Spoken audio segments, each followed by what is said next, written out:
Know ye not that ye are gods? Better get some popcorn ready. This one's going to be pretty long. What we're going to be talking about today is something that will be very important in the next few lessons. The topic is male and female energy. From there, we'll be talking about left brain and right brain, then the new children, and bring it full circle. Ready? Deep breath.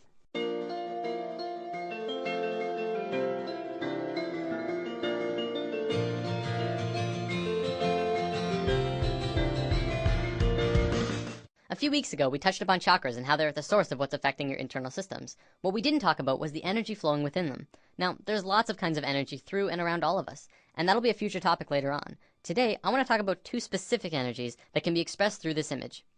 The energy that flows here is male and female energy. Male energy is focused, and female energy is creative and random. Neither of them is greater nor weaker than the other, and both can be extremely powerful when fully manifested. Female energy is the land of unbridled possibilities, creative potential, and affecting the universe from within. Focused male energy takes direct roads from point A to point B. This energy can be as strong as a tank, accomplishing tasks and going where it needs to go with precision and without distraction. The important thing to know about this energy isn't how they move. I'm going to use some super basic sacred geometry to demonstrate this. This is the Fibonacci spiral. We're going to be talking a lot more about it when we dive into the topic. For now, all you have to know is that it starts at 1 and flows outward forever in a very specific way, and is present in all life everywhere. As male energy flows through the spiral, it goes from base point to point, from here to here, to here to here. It doesn't curve, it just goes straight where it needs to be. Female energy, however, would flow in the actual spiral. It would go around, going in and around outside all of the lines, but still getting to the same or similar results. This is the graphic representation of how it flows, but it also acts in the same way. From this understanding, you can see how we use these energies in our lives. It's the difference between driving straight to work and being on schedule all the time, and taking the scenic route because it's a more pleasant ride, even if it means being late. It's baking a cake strictly by what it says in the cookbook, and putting it together with what just feels right. It's getting that promotion for working the hardest, and getting that promotion for coming up with the best ideas. Here's a relatable example. It's the difference between Inception and Sucker Punch. Both about dreams, but one of them being the masculine story of professional men just doing their no-nonsense work, trying to get the job done, and the other being the feminine story that was creative and random and, according to many, didn't make much sense. Both male and female energy, like the chakras, have their own traits. Male energy is linear, analytical, strategic, and practical. However, when male energy is constricted, it is very blundering and confrontational, and what tends to occur is not seeing all sides of a situation, or not being open to any other possibility other than the one being pursued. You can see a lot of that in today's society. Most commonly, we call it being closed-minded. Female energy, on the other hand, moves in curves. It does not stay inside the lines. It is creativity and movement and expression and emotion. It can do anything and go anywhere, but it has trouble sticking to schedule. If constricted, it can get out of its flow, running rampant between emotions and mood swings and ideas. The creativity could get jumbled and come out as an out-of-control mess. We don't have this widespread issue in today's society, and it has a lot to do with our brain hemispheres. We're going to look at that in a moment. One big difference between the two is that male energy looks at parts and female energy looks at wholes. Before I go on, I want to make this clear. Male and female energy has very little to do with sexual orientation. Like, it's in the mix, but it's not a fundamental part of the energy itself.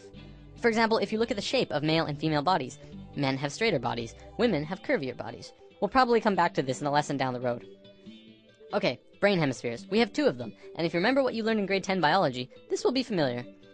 The left brain is the male energy side of the brain. It is orderly, statistical, logical, and mathematical. It sees things in straight lines, rational and practical. The right brain is the female energy side of the brain. It is our creative side, a free spirit. It is passion and experience of taste and feeling, movement and art. As is the same with the energy, the left brain cannot make sense out of the right brain. You cannot put feelings and expressions within boxes. They must be felt to be truly experienced. The right brain, too, cannot make sense about how the left brain understands things. Okay, so as a species, we are primarily left-brained. Well, incredibly left-brained. This basically means that, as a species, we essentially have a male energy imbalance. There is way too much of it. It is dominant and is constricting on the female side of the brain.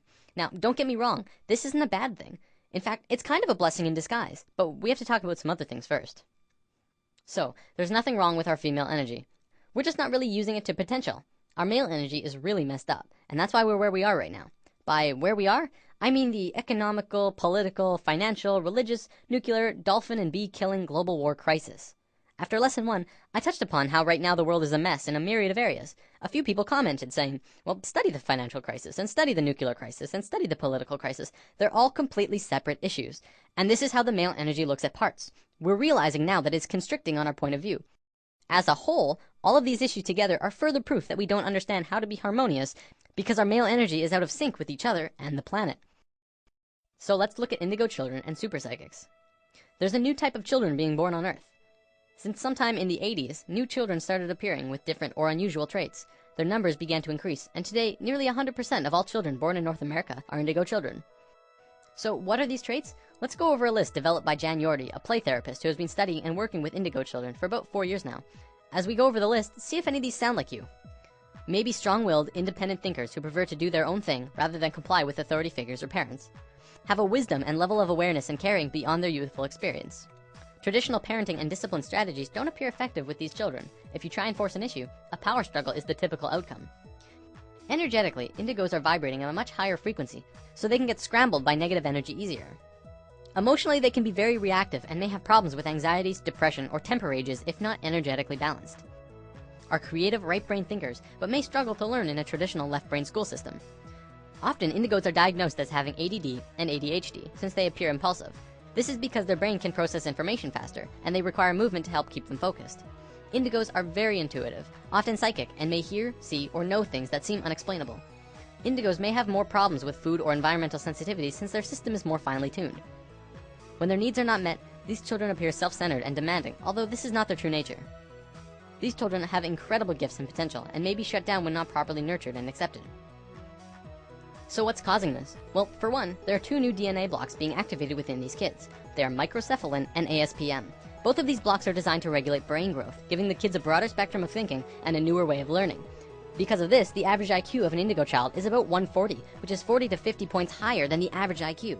We're just learning now that our school system's methods of teaching are becoming outdated. It's because our kids are changing. We're going to look at the broader spectrum of why this is happening in a moment. For now, let's move on to the badassery that is the super psychics. These kids are hardcore. They can do anything, literally.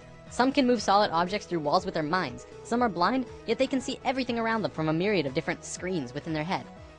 There are some who can look at a person and know absolutely everything about a person just from looking at them, including when they'll die. So why haven't we heard about this? You'd think this would be huge in the world. Well, for one, almost all super psychic children are in China, and almost all of the evidence is hardly ever rendered into English, although some of it does make it into the public in China. If you want to learn more about this, the book China's Super Psychics by Paul Dong and Thomas Raphael is a great starting place. Before we wrap up, we totally have to bring this video full circle. What on earth do the new children have to do with male and female energy? Isn't it obvious?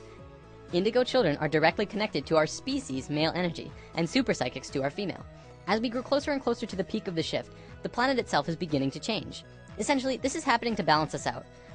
On one half of the world, indigo children are being born. On the other half, super psychics. They are here to help the consciousness of the planet in an incredibly crucial time.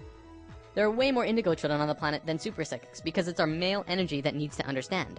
It's through the indigo children and their new way of thinking which is affecting the consciousness of the planet, putting us back onto the harmonious path. As we just learned, to understand things, it takes 2 to tango. You cannot only understand something by reading about it. You need both sides of the brain to click. In the modern world, things like astral projection and channeling aren't really considered science. One of them is exploring different realms outside of the body, and one is communicating with beings of higher consciousness. And yet, because we can only seem to measure it from experience, it doesn't qualify to be legitimate. Because of this left brain constriction, we have lost a major part of what life is about. See, what we have is called polarity consciousness. We see everything in 2 ways, good or bad, hot and cold, right and wrong, religion and science.